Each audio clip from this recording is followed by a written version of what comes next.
Hello, I'm Sarah Steyert, and I'm going to be talking about why understanding perception and diversity is essential to success.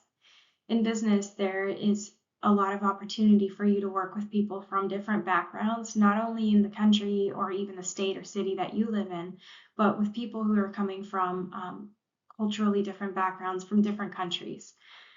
Personally, I'm currently working for a company that is based out of the country of Israel. And there was a huge learning curve getting to understand how the people that I work with now communicate with one another. Um, Amongst other people, I work with folks from the UK. I work with people in the UAE.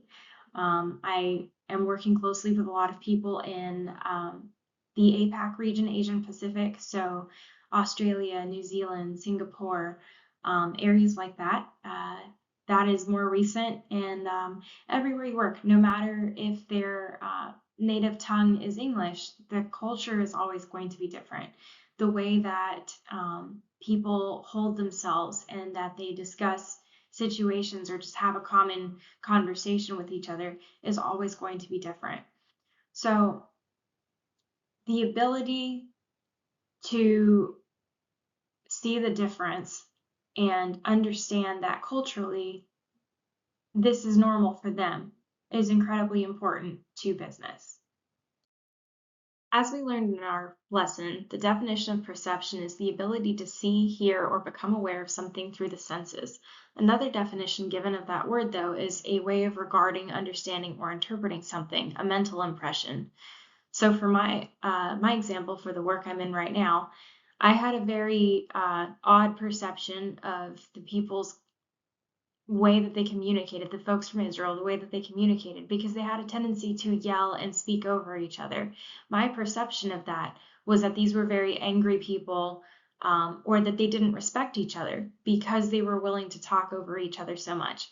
But culturally, this was just normal, where we would consider constant interruptions rude or high volume in the workplace inappropriate. This was something that's completely normal there. My perception of it was incorrect just because culturally it wasn't right for what I was accustomed to working with. This is something that you do have to be aware of when you're working with a diverse group of people.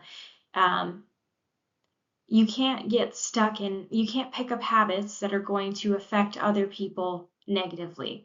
So I know that in my meetings with people from Israel, there's going to be yelling, there's going to be interruptions. People are going to talk over each other. But if I make that a habit of my own and I turn around and I start doing that to my customers in the US, where it's still considered rude to interrupt or inappropriate to be loud in a meeting, that would not go over well.